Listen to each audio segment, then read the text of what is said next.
Streaming live from the Paul and Catherine Ranke Memorial Studio, this is TV Free Baltimore. Support for TV Free Baltimore comes from viewers like you. Become a TV Free Baltimore member by visiting patreon.com/TV Free Baltimore. You're watching Maryland Politics here on TV Free Baltimore.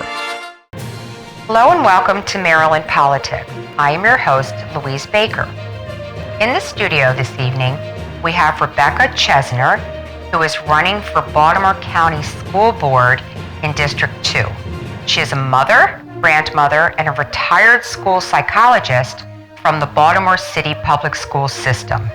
She is a passionate advocate for children and stands for bringing back transparency, academic excellence, and common sense policies to Baltimore. Rebecca, welcome to the show. Thank you so much. I'm delighted to be here. All right, so we're going to start off by you telling our viewers a little bit more about yourself and what motivated you to run for school board. Sure, I'd love to. I worked as a school psychologist for Baltimore City Public Schools for 25 years, and I loved my job. I loved advocating for the kids. For me, it's all about the children. I really, I'm a fixer. I like to fix things. And when I retired back in November, I started to think about what I wanted to do over the next few months, when a friend suggested that I run for this position, for a seat on the Baltimore County School Board. I thought about it and I decided that's something that I'd really like to do. I'd like to be a voice and advocate for our students and try to help make our schools great again. So let's jump right into curriculum. What basic curriculum do you think should be taught in our public school? So I'm fighting for child and parent-friendly curriculums. I believe that we have enough polarization in our country, and we should not be promoting curriculums that further divide children. I would like to see schools go back to Dr. King's message, where we judge people by the content of their character and not by the color of their skin. Also, as a school psychologist, I really believe that teaching victimhood is not healthy, and that it leads to feelings of anger, jealousy, revenge, depression. I think we should focus on curriculums that promote unity and promote empowerment so that we can encourage confidence in children and success. What is your opinion of Common Core? And do you think there should be some type of test trial to take a look at the success of that before implementing? Thank you for asking. As somebody that's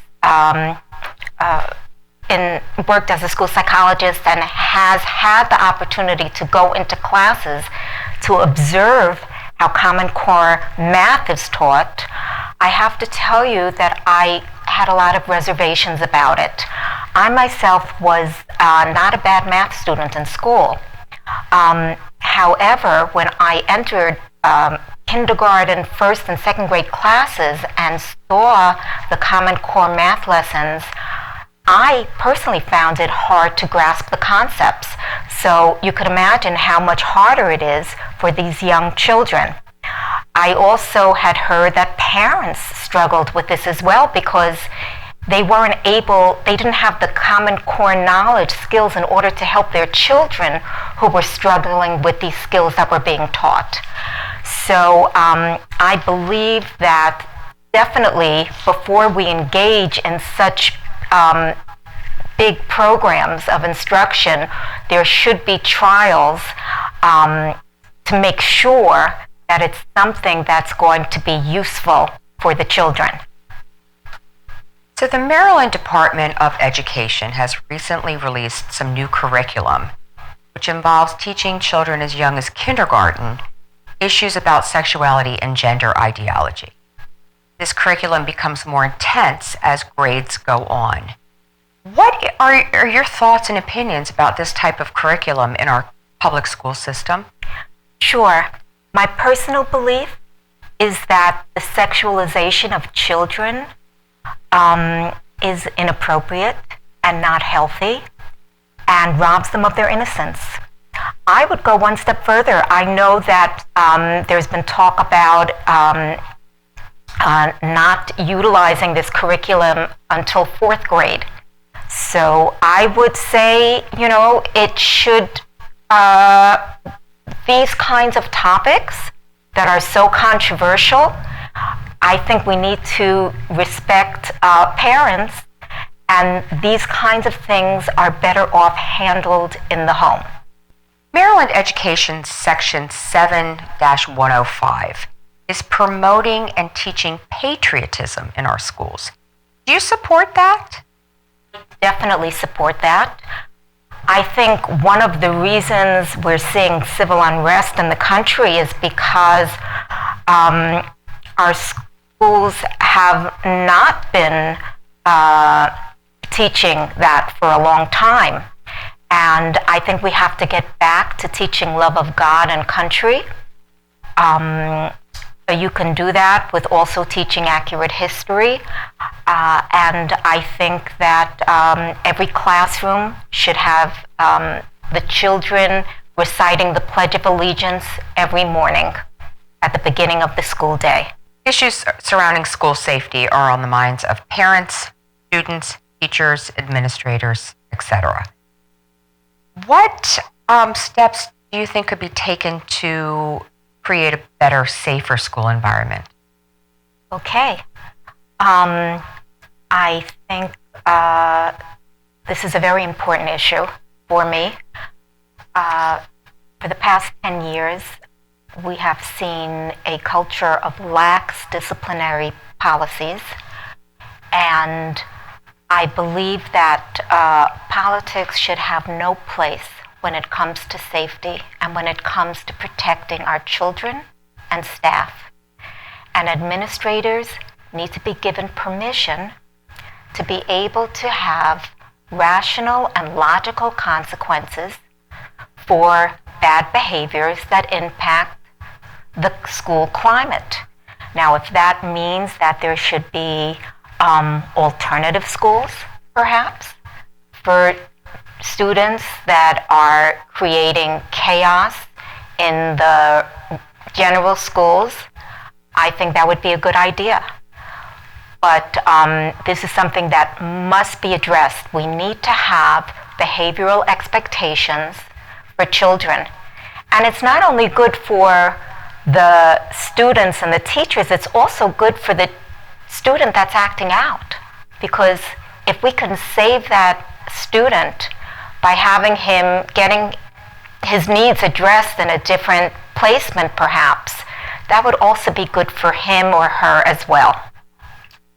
Clearly, you speak well as a former school psychologist, and everything you said just makes a lot of sense. Thank you. So, lockdowns, mandates.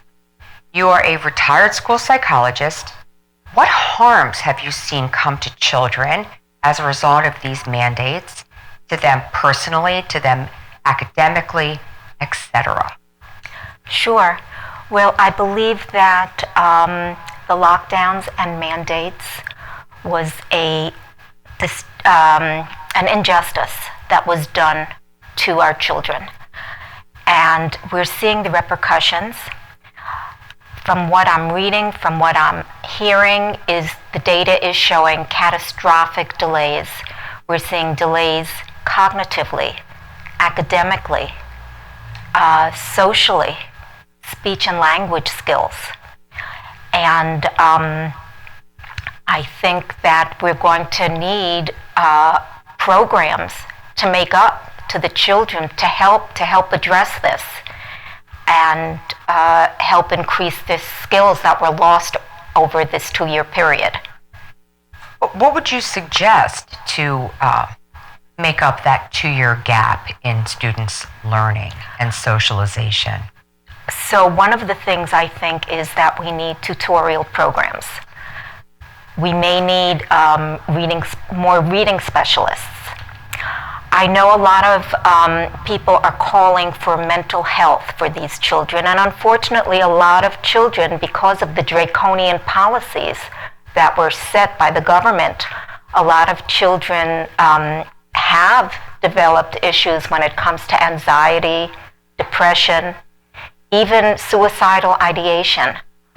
But I think we have to be careful.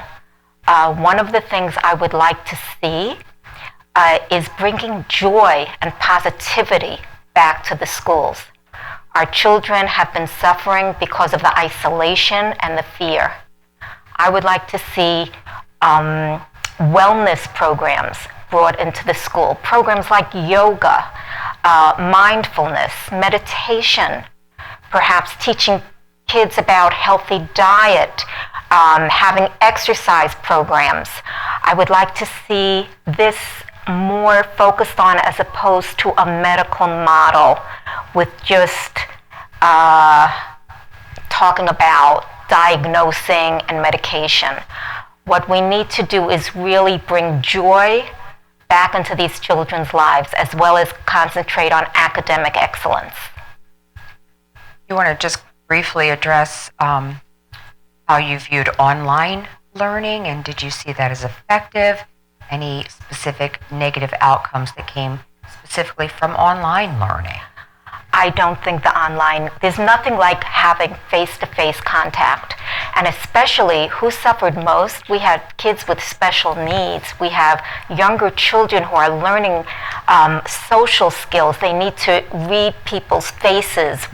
They need to be able to learn phonics by being able to see their teachers teaching language to them. So I think the best teaching is in the schools, not on a virtual computer. Can you embellish a little bit on the harms you saw from masks, not only from a psychological point of view, but also from a physical point of view? Absolutely.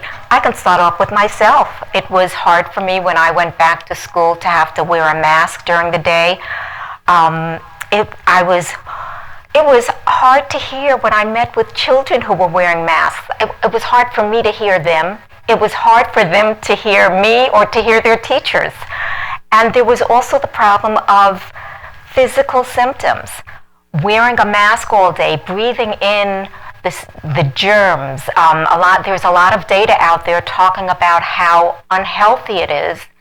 And children need to be able to be physically comfortable in order to be able to learn, and teachers as well.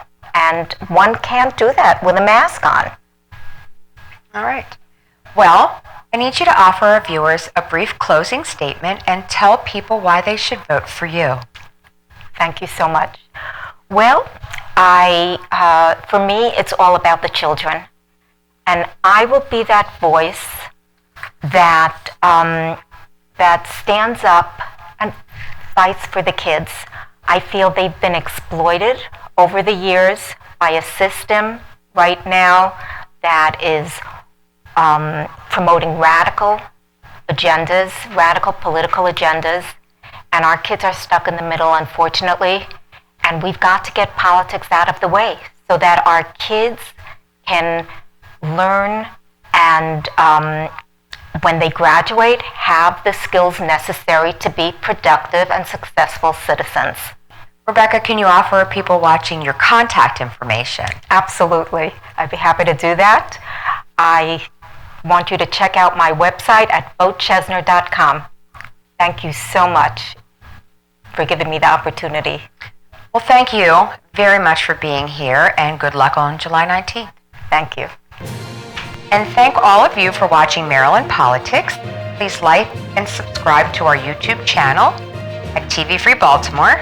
I'm your host, Louise Baker. Take care, stay safe, and please join us for our next interview. Bye.